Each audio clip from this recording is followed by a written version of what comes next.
Welcome back, everybody. Get ready, because this time we're taking a deep dive into a real-life murder mystery, one that's got more twists and turns, well, than a Texas back road. Picture it. San Antonio, Texas, January 17th, 2010. It's a Sunday evening, and the scene is a cemetery. Spooky. It is, right. But here's the thing. The body isn't in a grave. Oh, so right off the bat, that's unusual. Mhm. It makes you wonder, doesn't it, about the killer's motive? You're spot on. I mean, was this some kind of, twisted act of respect? Right, or maybe a way to try and, delay the body being discovered? It really throws you for a loop. And get this, there's no ID on the victim, no blood, no shell casings. So this wasn't where the murder happened. Nope, this was just where they dumped the body.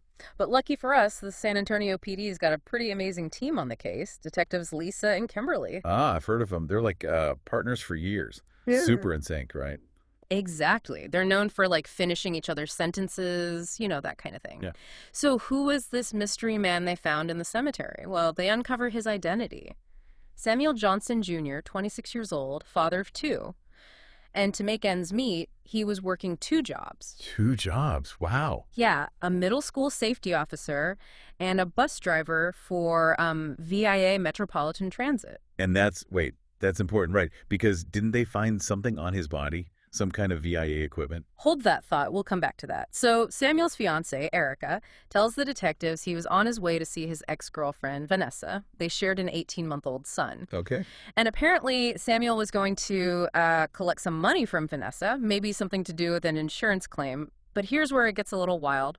Both Erica and Vanessa, they both have airtight alibis. Solid alibis. Those can really make a murder investigation way more desperate. For sure. The detectives have to kind of reevaluate everything, but then bam, they find blood in the trunk of Samuel's car. Oh, no. Yeah, and the car. Abandoned miles from the cemetery. So not only was the body moved, but it sounds like the crime scene somewhere else entirely, too. And based on the blood evidence and how Samuel was shot, right in the chin, upwards, it points to a pretty grim scenario. This wasn't just some random act of violence, was it? Not at all. This was an execution. Oh, and another thing. You're not going to believe this. Vanessa's mother, she's a police sergeant in internal affairs. Whoa. Okay, so now we're talking about a potential conflict of interest. I mean, could she have known something was going on between her daughter and Samuel? Possibly. Did she maybe even, interfere with the investigation? It definitely adds a whole other layer to this whole thing. And remember that VIA equipment I mentioned? Well, it wasn't standard issue at all.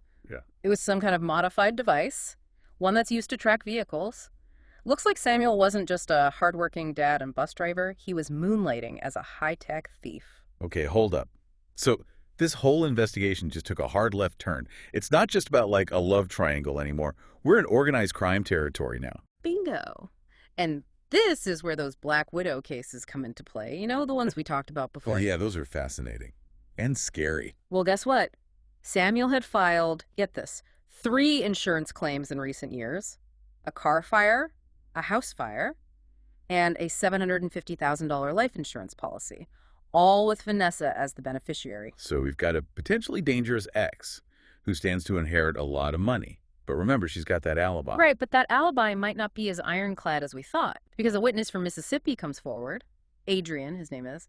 Vanessa was staying with him when the murder happened. Oh, interesting. And Adrian reveals that Vanessa got a call about Samuel being hurt. But here's the crazy part. 2 days before the body was even found, Vanessa's talking about needing a dress for Samuel's funeral. So she knew. She knew about the murder before it was public knowledge. It completely blows her alibi out of the water. So the detectives decide to bring in both Vanessa and her sister Susan for questioning. Clever move. Keep them separated. See if their stories match up. Exactly. So we got Kimberly grilling Vanessa, who's, putting on the whole grieving ex-girlfriend act, even tries to point the finger at Erica. And meanwhile, Lisa's with Susan, and she decides to try something a little risky, but totally legal. She tells Susan that Vanessa confessed. Ooh, that's a bold move. A total bluff. But Susan doesn't crack. She knows her sister, right? No, she wouldn't break that easily. But even though neither of them confessed, there were some inconsistencies in their stories. And those inconsistencies, those could be just as valuable as a confession. They give the detectives a new angle, something new to follow. Exactly. And that's where we'll leave things for now. We've got a dead man, a possible Black Widow, a police connection, and more questions than answers. But stick around, because in part 2, things are about to get even more wild. Okay, so we left off with Vanessa and her sister Susan both sticking to their alibis. But this case, it's about to take a turn nobody saw coming. That's what I love about these deep dives, you know. Just when you think you've got it all figured out, bam, new information surfaces, changes everything. Exactly. And this new info, it's all about Samuel. It turns out this hardworking father, bus driver, he was living a double life. A double life. Okay, this is getting interesting. Right. So remember that modified tracking device, the one they found on Samuel's body? Yeah. Turns out Samuel was using it and his knowledge of the bus routes, the schedules, to steal luxury cars. Oh, hold on. So he was like targeting specific cars. He knew when they'd be vulnerable, parked in driveways while the owners were at work. It was like a whole side hustle. So this wasn't just some random car thief. This was calculated. Very calculated. And it throws a whole new wrench into the investigation, right? Was Samuel killed because of this? Did he maybe cross the wrong person? Ooh, maybe he's still from someone who doesn't mess around. Possibly. And we can't forget we're dealing with organized crime here. A whole different world, different rules. Definitely. Loyalty is like a fluid thing in that world. Yeah. Betrayal's common. Violence is practically a given. And Samuel's fiancée, Erica, she had no idea about any of this. Imagine thinking you know someone and bam, this whole other life comes out. It's heartbreaking. Yeah. And it makes this case even more tragic, right? For sure. So now the detectives are shifting gears. They're not focused on Vanessa and her family anymore. Now it's all about Samuel's connections in the car theft ring. It's a whole new playing field now. They're dealing with informants, stolen cars, deals gone wrong. Right. And they start digging into Samuel's last few days. And what they find is a pattern of risky deals. Tensions were rising within the car theft ring. So maybe you pushed things too far. Got a little greedy. Maybe he tried to cut out his partners. Who knows? But in that world, any misstep can be fatal. And those insurance claims Samuel filed, the car fire, the house fire. Yeah, what about them? Well, the detectives took another look. And guess what? They found inconsistencies. Really? So the whole greedy ex-girlfriend thing, maybe it's not so straightforward after all. Those fires, they seem a little too convenient, almost like they were staged. Okay. I see where you're going with this.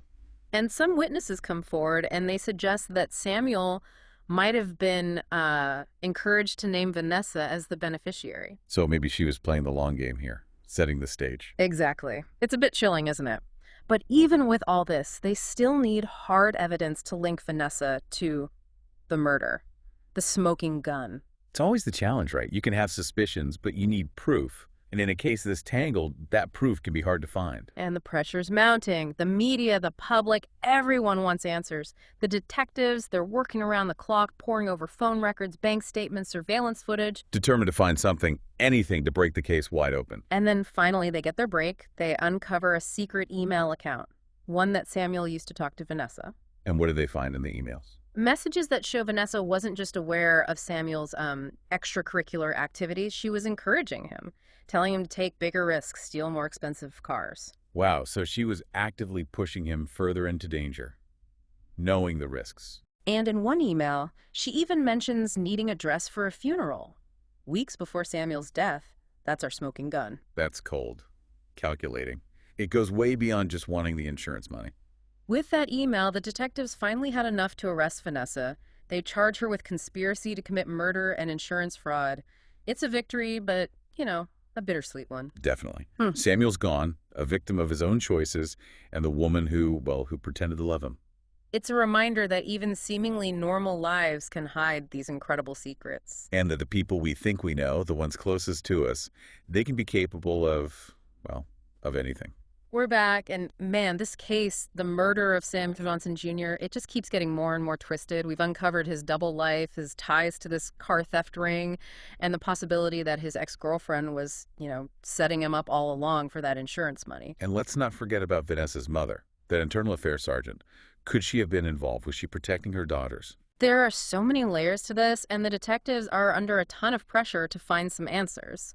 I mean, they're navigating a world of lies and betrayals, and every time they think they're getting close, it's like another door opens and things get even more complicated. It's like a maze, right? With no way out. Exactly. And the deeper they dive into Samuel's criminal activities, the more dangerous things become. They're talking to career criminals now, people who aren't afraid to, take care of business themselves. It's a whole different level of risk for the detectives. They got to be careful. Oh, absolutely. They need to get information from these guys without, ending up in trouble themselves. And as they piece together Samuel's final days, they start to see these risky deals he was making. The tension within the car theft ring, it was escalating. So maybe he got it over his head? Or maybe he, like, double-crossed the wrong person? It's possible. Oh. And those insurance claims he filed, the car fire, the house fire, the life insurance, the detectives decided to take another look at all of that. And what did they find? Anything interesting? Well, let's just say those fires, they're starting to look a little suspicious, almost like they were planned. And some witnesses came forward suggesting that maybe Samuel was pressured, into making Vanessa the beneficiary on that life insurance policy. Oh, wow. So it's looking more and more like she was planning this all along. Like she was pulling the strings. Yeah. But even with all these pieces coming together, they still need that solid evidence to tie her directly to the murder. That one piece of the puzzle that proves it. And the clock is ticking. The media, the public, everyone wants answers. And the families, they just want to know the truth. It's got to be tough on the detectives. So much pressure to solve this case. They're working nonstop, analyzing every detail, phone records, bank statements, you name it. And then finally, a breakthrough. They uncover a secret email account that Samuel was using to communicate with Vanessa. And I'm guessing these emails weren't exactly love letters. Not even close. In these emails, Vanessa's not only aware of Samuel's illegal activities, but she's encouraging him to take even bigger risks. Like she wanted him to get in deeper. She was practically pushing him towards danger, knowing what could happen. And then there's this one email where Vanessa mentions needing a dress for a funeral. This was weeks before Samuel was even killed. That's it. That's the evidence they needed. It shows she knew. She planned it. Bingo! With those emails, the detectives finally had enough to arrest Vanessa. They charged her with conspiracy to commit murder and insurance fraud. Wow. I mean, it's a victory, but it's such a sad case. Samuel's life was cut short because of his own ambition and because of Vanessa's greed. It's a reminder that things aren't always what they seem, and that sometimes the people closest to us can be the most dangerous. Samuel's case is a wild ride. It's full of twists and turns, and it just goes to show that sometimes the truth is stranger than fiction. We started this deep dive with a body found in a cemetery. No ID, no witnesses, just a whole lot of questions. And now we've uncovered a story of greed, betrayal, and a double life that ended in tragedy. We've talked about car theft rings, insurance scams, and the very real consequences of making deals with the wrong people. But there's one question that's been lingering in my mind throughout all of this. In a world where everything is connected, we've got our phones, social media, cameras everywhere. In a world like that, can anyone really have a perfect alibi? Or are we all just one click away from having our secrets exposed? It's something to think about. Anyway, that's it for this deep dive. We'll see you next time for another look into the dark side of human nature. Until then, stay curious and stay safe.